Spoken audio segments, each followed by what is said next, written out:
BFM Business, BFM Crypto, le club. Sandra Gandoin. Bonjour à tous, il est 15h. Je suis ravie de vous retrouver pour BFM Crypto, le club, l'émission où vous pouvez nous poser, vous savez, on est jeudi, vous pouvez nous poser toutes vos questions sur cette adresse crypto@bfmbusiness.fr. Les jeudis, on répond à ces questions, que ce soit des questions de débutants, si vous voulez vous mettre à Bitcoin, si vous voulez vous mettre aux autres cryptos, des questions aussi de personnes qui ont commencé depuis longtemps, qui ont des questions sur des fonds, des ETF, certaines cryptos, certains investissements. Tout cela est le bienvenu dans cette émission crypto@bfmbusiness.fr. Aujourd'hui, c'est Morgane Enlandu, fondatrice de Crypto 360, qui vous répond, ainsi que Thibaut Desachi, responsable de la gestion privée chez Coinhouse. Vous nous écrivez, on vous répond. BFM Crypto, le club, c'est parti.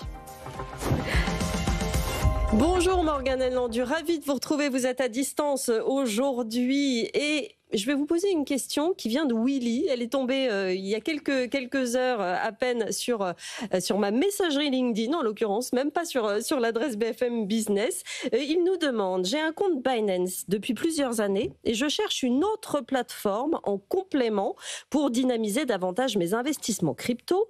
Qu'est-ce que vous me conseillez, avec idéalement une carte bleue liée à ce nouveau compte, peut-être? Déjà, c'est intéressant de vouloir faire ça sur plusieurs plateformes différentes. Ça, c'est déjà un bon point, Morgane. Totalement. Bonjour Sandra et bonjour à tous. Exactement, c'est une très bonne idée de se diversifier aussi en termes de plateforme, surtout s'il a l'impression qu'il aimerait bien avoir d'autres options qui ne sont peut-être pas disponibles sur la plateforme qu'il utilise actuellement. Étant donné qu'il est déjà sur une plateforme assez mondiale, je recommanderais peut-être Coinbase. Coinbase et Binance, finalement, c'est un duo qui fonctionne plutôt bien. Elles ont chacune leurs avantages et leurs désavantages forcément, mais le gros avantage, ça va par exemple être de pouvoir faire du DCA d'une manière qui est très différentes. Sur Coinbase, par exemple, le DCA, déjà, je vais rappeler ce que c'est. Oui. Donc, c'est un achat à une fréquence qui est précise, toujours pour la même somme, sur une crypto, peu importe son prix. Donc ça, c'est une stratégie qui fonctionne extrêmement bien, notamment pour les débutants, mais aussi pour les personnes qui sont dans l'écosystème depuis très longtemps. Et bien sur Coinbase, par exemple, ça c'est une différence qui est notable.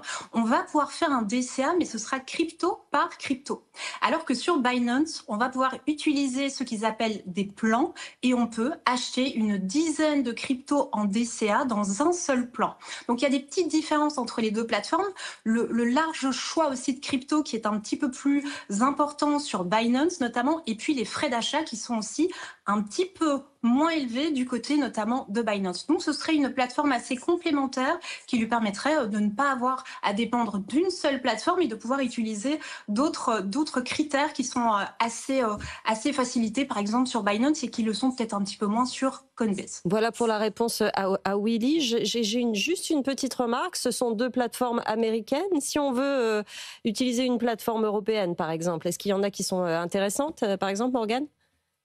Complètement, on peut aller sur des plateformes qui sont européennes comme par exemple Kraken, et évidemment il y a des plateformes françaises qui existent également, je pense à Coinhouse ou encore Meria. Donc il y a un large choix effectivement de plateformes centralisées ici qui existent. Elles doivent être enregistrées PSAN auprès de l'AMF. Mais sinon, effectivement, le choix est quand même large. Voilà, on peut être un peu patriote aussi dans sa gestion des cryptos. On a le droit. Voilà pour la réponse à Willy. Thibaut Desachi est à distance avec nous. Nicolas vous demande: bonjour, j'aimerais comprendre un peu mieux le fonctionnement de la crypto Tron qui est en hausse lorsque le marché est en baisse. Thibaut, qu'en pensez-vous?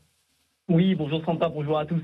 Effectivement, donc la crypto Tron est une crypto actuellement qui performe plutôt bien vis-à-vis de Bitcoin. La première raison aujourd'hui, c'est que c'est un actif qu'on appelle de Layer 1, donc c'est une blockchain d'infrastructure qui vient un petit peu concurrencer Ethereum dans sa manière d'être. Ethereum aujourd'hui est l'une des premières cryptos d'infrastructure qu'on a eu en 2017, donc qui proposait justement de développer tout un écosystème d'applications relativement riche. Tron aujourd'hui est la 5e crypto la plus importante en termes de capitalisation et en termes d'argent qui va transiter sur la blockchain.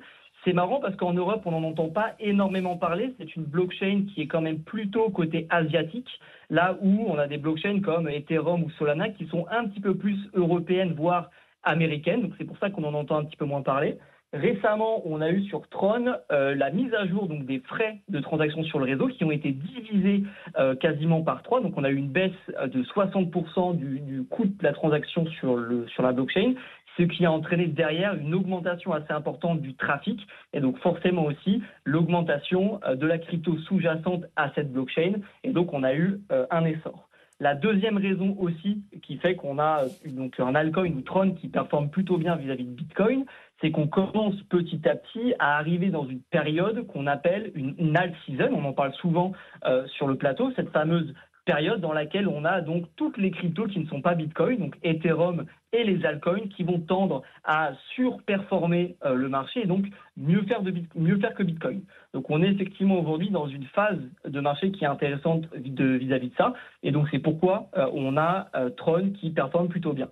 Troisième raison à ça, c'est bien évidemment aussi le fondateur, donc John Stinson, qui est un entrepreneur crypto assez connu donc à Singapour et côté Asie, qui souhaite aussi, pour sa blockchain, révolutionner le système SWIFT, donc aujourd'hui d'échange interbancaire qu'on a dans le monde. Donc c'est un projet qui est extrêmement large, qui est très ambitieux, mais en tout cas, c'est l'une de ses visions qu'il porte aujourd'hui dans ses contenus et dans le marketing qu'il peut faire autour de sa blockchain. Et donc, ça participe aussi à l'essor et à l'appréciation du token qui est effectivement récemment en forte hausse. Maintenant, important de rappeler, les altcoins sont des crypto-monnaies qui sont spéculatives et qui ont des caractéristiques de volatilité, donc à la hausse et à la baisse, qui sont plus importantes que Bitcoin. Donc, il faut rester prudent sur ces cryptos-là et bien évidemment investir une part raisonnable d'une enveloppe en crypto sur cette typologie d'actifs qui est effectivement relativement volatile et qui bouge beaucoup sur les cours. Et il y a de plus en plus effectivement de personnes qui le disent, qui différencient bien Bitcoin d'un côté et les autres cryptos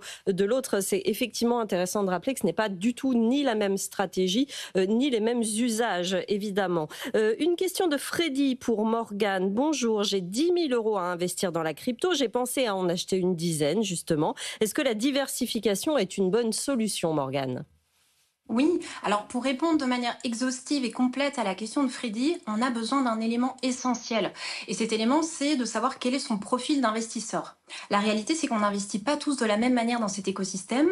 Et j'invite par exemple Freddy et les auditeurs qui nous écoutent à se poser les questions suivantes s'ils n'ont aucune idée de quel est leur profil d'investisseur. La première notion, c'est quelle est ma tolérance au risque. La deuxième, ce serait quel est mon horizon d'investissement. Et puis la troisième, c'est quel temps est-ce que j'ai à ma disposition pour mettre en place une stratégie, mais aussi pour la suivre. Ça, ce sont des questions qui vont permettre de déterminer un profil d'investisseur. Et pourquoi est-ce que c'est capital ?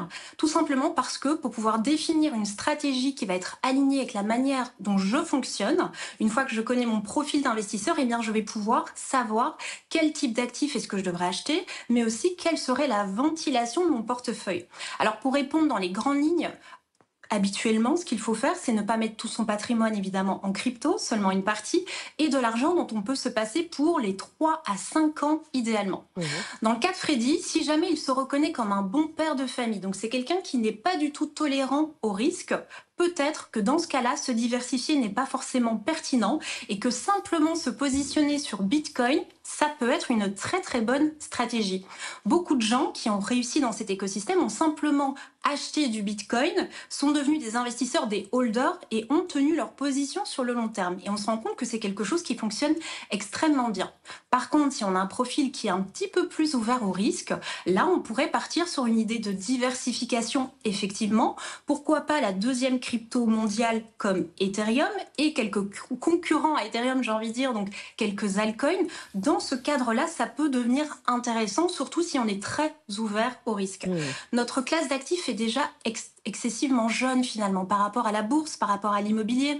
On peut investir en immobilier depuis la Mésopotamie. La bourse depuis 1600. Chez nous, c'est Bitcoin, le premier actif qui a permis de s'exposer à notre écosystème.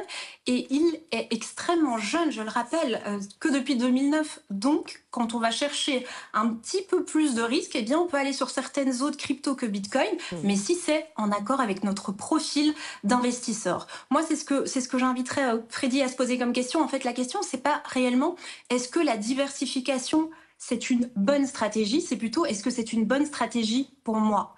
Maintenant, de manière générale, effectivement se diversifier si jamais on veut se positionner dans cet écosystème sur un seul autre actif que Bitcoin, pour moi, est plus raisonnable, puisqu'en fait, on va limiter le risque, tout simplement, de ne pas tout mettre sur un seul projet, sauf si c'est Bitcoin. Si c'est Bitcoin, je trouve que c'est toujours une bonne option selon le profil. Mais si ce n'est pas Bitcoin, effectivement, se diversifier a du sens, puisqu'on vient limiter, en fait, son exposition. De se connaître pour investir, c'est ça qui est important. Merci Morgane. Il y a Aziz qui vous demande, Thibaut, plusieurs sites internet crypto vantent le mérite du Bitcoin hyper. Il en est encore à ses débuts. Est-ce qu'il a de l'avenir et faut-il investir dessus? Thibaut? Très bonne question, Sandra. Effectivement, donc le Bitcoin hyper, c'est très tendance actuellement. On en parle beaucoup sur les réseaux. Globalement, qu'est-ce que c'est le Bitcoin hyper? C'est ce qu'on appelle un layer 2. Donc, ça va être une surcouche du réseau Bitcoin qui va permettre de créer ce qu'on appelle de la DeFi ou de l'applicatif directement sur la blockchain Bitcoin. Ça n'a jamais existé sur Bitcoin. Aujourd'hui, Bitcoin est la blockchain la plus ancienne et donc aussi la plus rustique en termes de performance. Et elle n'est de base pas dédiée à créer justement un écosystème et à supporter d'applicatifs. Bitcoin aujourd'hui est plutôt un actif déflationniste qu'on veut s'échanger de portefeuille à portefeuille, mais n'est pas voué à devenir cette infrastructure qui permet de construire dessus. On a quand même eu un layer 1 qui s'appelle Lightning Bitcoin qui est très performant, notamment au Salvador, qui est utilisé pour les échanges au niveau des commerçants et au niveau du pays. Le layer 2, par contre, veut passer la next step et donc aller plus loin au niveau du développement de l'applicatif. Pour l'instant, on en est uniquement à la levée de fonds. Donc, le projet a clôturé hier et a levé à peu près 13 millions, 14 millions, ce qui est pas énorme, mais ce qui est standard aujourd'hui lorsqu'on a des levées de fonds autour de projets autour de la crypto. La vraie question qu'on se pose aujourd'hui, c'est est-ce que ce projet, on a eu des roadmaps, on a eu des présentations, mais on n'a rien de concret, est-ce que ce projet va vraiment délivrer quelque chose de fonctionnel et de pertinent sur le réseau Bitcoin? Parce que nombreux ont essayé de construire sur Bitcoin, mais à chaque fois se sont heurtés à des problèmes technologiques et d'efficience aujourd'hui de la blockchain. Donc globalement, on en attend beaucoup. Pour l'instant, beaucoup de promesses, peu de concret. On est au tout début du projet, donc ça pourrait être intéressant de miser légèrement, pourquoi pas, si jamais ça se développe de manière exponentielle. Maintenant, la recommandation aujourd'hui que nous, on va avoir, c'est plutôt d'attendre quand même du concret, qu'on ait quelque chose qui délivre, qu'on passe justement cette période un petit peu de levée de fonds où souvent, quand le token, donc la crypto, est listée sur des plateformes d'échange, on a souvent au départ des petites baisses ou des petites corrections parce que certains investisseurs vont prendre des profits et sortir un petit peu par rapport au prix qu'ils ont pu avoir initialement. Donc, plutôt rester prudent. Parce qu'effectivement, développer sur Bitcoin, c'est compliqué. C'est un enjeu qui est énorme. Maintenant, effectivement, si ça délivre, on va vite s'en rendre compte, on va vite en parler et on aura bien évidemment le temps de rentrer petit à petit sur cette crypto et donc potentiellement d'aller faire des gains. Maintenant, ça nous paraît un petit peu tôt en termes de développement. La roadmap est claire, mais reste quand même en suspens sur certains points qui sont plus ou moins réalisables. Donc on en attend beaucoup de ce projet. Le lancement est prévu pour donc, la fin d'année, pour le mois de novembre-décembre dans ces zones-là. Donc on verra effectivement début 2026 comment les choses évoluent autour du lancement et autour de la fonctionnalité. Et bien évidemment, si on a un succès, on aura l'occasion d'en rediscuter.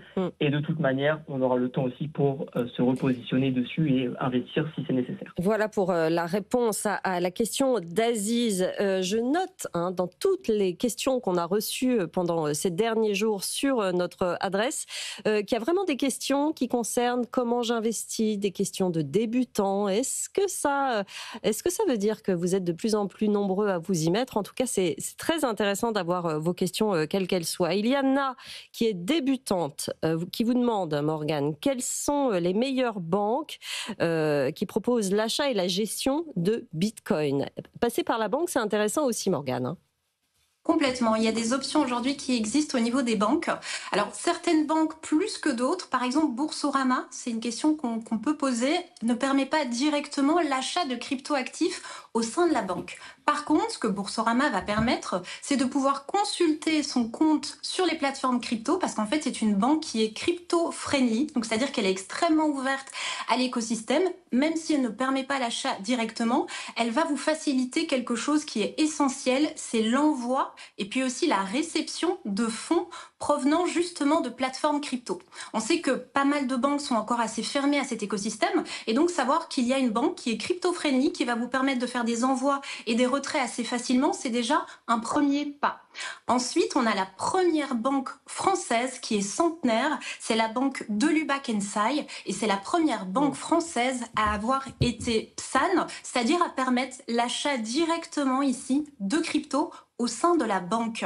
Et donc ça, c'est quand même assez intéressant. La petite différence que vous aurez ici, ce sera que vos actifs vont être en gestion auprès de la banque, c'est-à-dire sur un wallet custodian. Vous n'êtes pas réellement propriétaire de vos actifs. C'est quand même important de le savoir. Néanmoins, c'est très intéressant de savoir qu'une banque classique, traditionnelle, qui existe depuis plus de 100 ans, permet aujourd'hui d'acheter des cryptos en son sein. L'autre banque dont j'aurais voulu parler, c'est Desblocs. Desblocs, c'est une banque néobanque, en fait une fintech française qui permet non seulement d'avoir un IBAN français, mais également d'acheter des cryptos. Et là, petite différence qui pour moi est quand même très importante, c'est que vous aurez un wallet, mais qui est non custodial. Ce que ça veut dire, c'est que vous êtes propriétaire à 100% de vos actifs quand vous interagissez sur Desblocs et que vous avez des cryptos.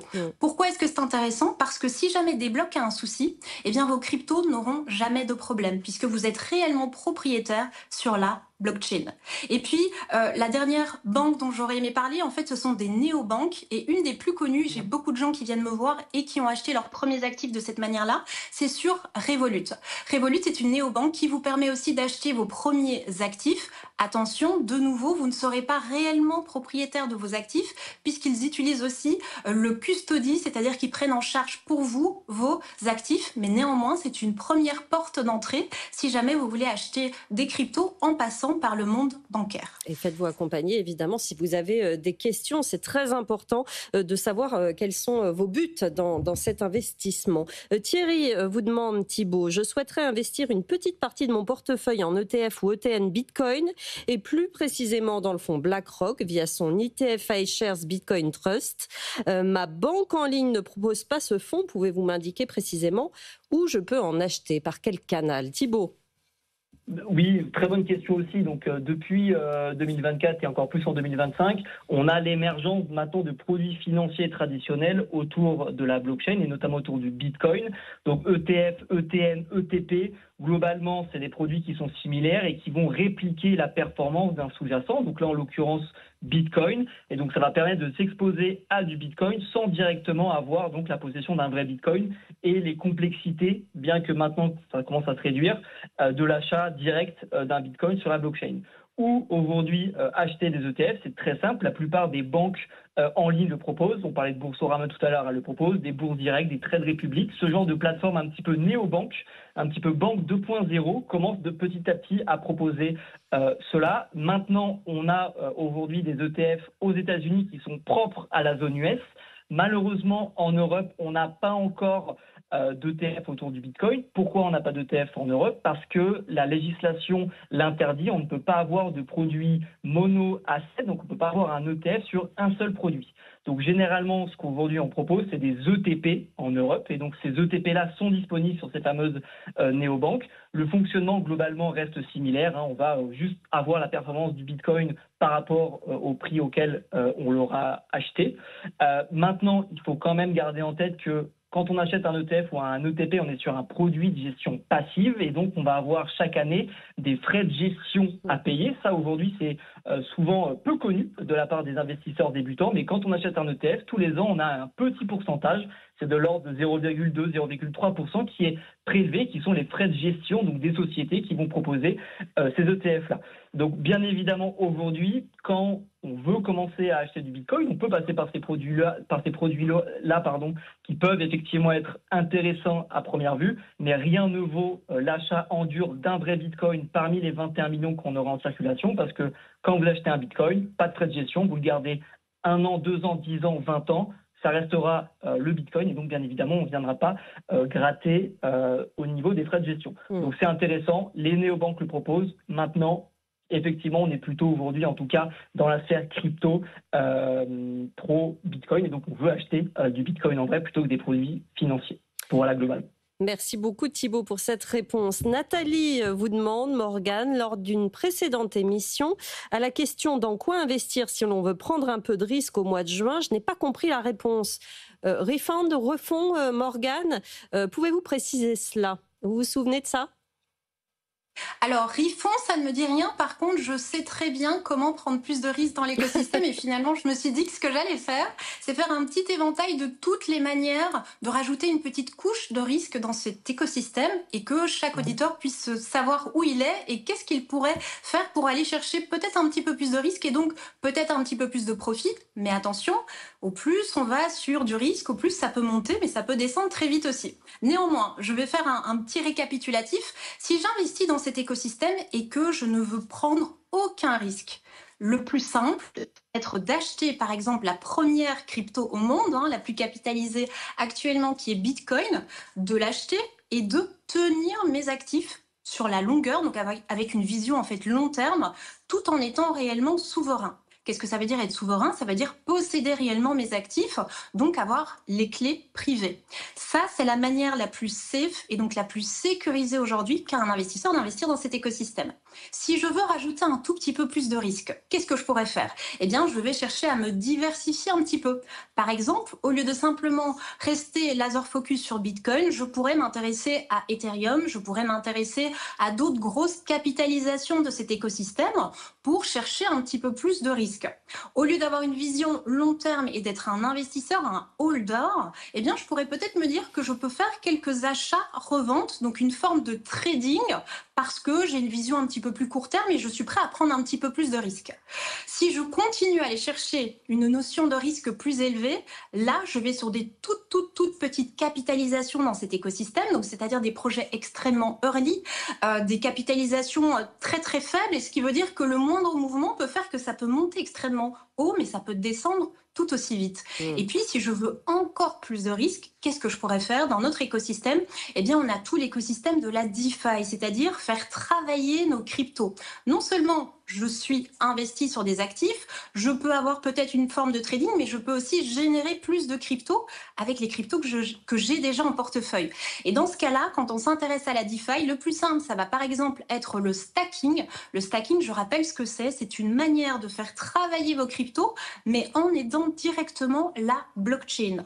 Donc ça, c'est la forme la plus simple de générer un rendement annuel sur les actifs que vous avez et qui sont, attention, éligibles, puisque toutes les cryptos ne sont pas éligibles aujourd'hui au stacking. Par exemple, le Bitcoin n'est pas éligible au stacking puisqu'il fonctionne en proof of work et que seuls les cryptos qui fonctionnent en proof of stake, c'est-à-dire en preuve d'enjeu, ont la capacité en tout cas d'être stackés. Par exemple, ça va être le cas de l'Ethereum, du Solana, de l'Injective. Toutes ces cryptos-là, on peut les stacker, on peut générer du rendement quand on choisit de faire du stacking.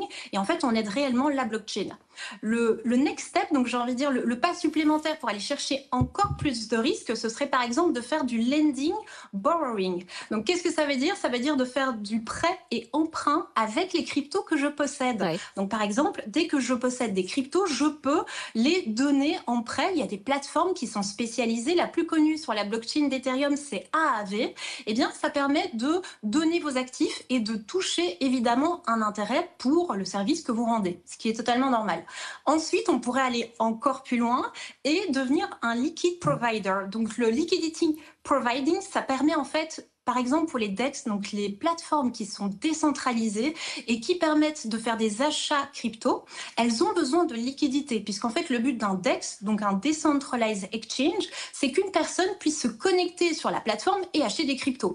Ça fonctionne en paire. Eh bien, je vais pouvoir donner par exemple de la liquidité, donc c'est-à-dire mes cryptos, et je vais générer également un rendement de cette manière-là. Donc quand on rentre dans l'univers de la DeFi, ensuite, il n'y a plus vraiment de limite, on peut faire énormément de choses. Donc ça, ce serait la forme la plus risquée au maximal, j'ai envie de dire, pour un particulier aujourd'hui, d'aller chercher plus de risques. Donc il faut se former un minimum, comprendre ce que l'on fait, parce qu'on va sur un niveau quand même de complexité. Vous pouvez avoir des smart contracts qui ne sont pas très bien faits, vous pouvez cliquer sur un mauvais bouton, il peut y avoir avoir une impermanent loss aussi dans certains cas, donc il faut faire très attention. Mais si je devais faire une graduation du niveau de risque qu'on peut prendre dans l'écosystème et générer du coup plus de revenus, ce serait ça les différentes étapes. Merci beaucoup Morgane. Une toute dernière question pour vous Thibaut, vous avez 1 minute. Est-ce que l'effervescence des meme coins et des plateformes de lancement de tokens nuisent à l'écosystème crypto dans sa globalité? 1 minute pour répondre.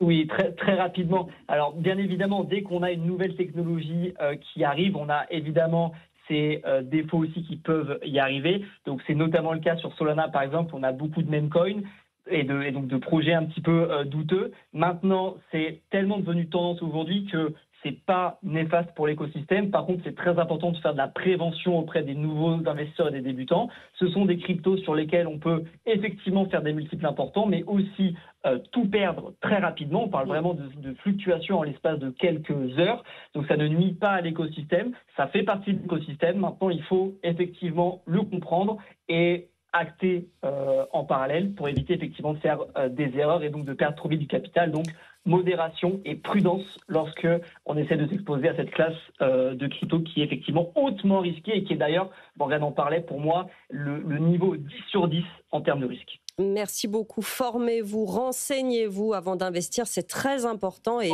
établissez quel est votre but également dans l'investissement. Merci Morgane Lendu, fondatrice de Crypto 360, d'avoir répondu à toutes ces questions. Merci Thibaut Desachi, responsable de la gestion privée chez CoinHouse. Passez une très bonne journée sur BFM Business. Tout de suite, c'est BFM Bourse. BFM Business, BFM Crypto, le club.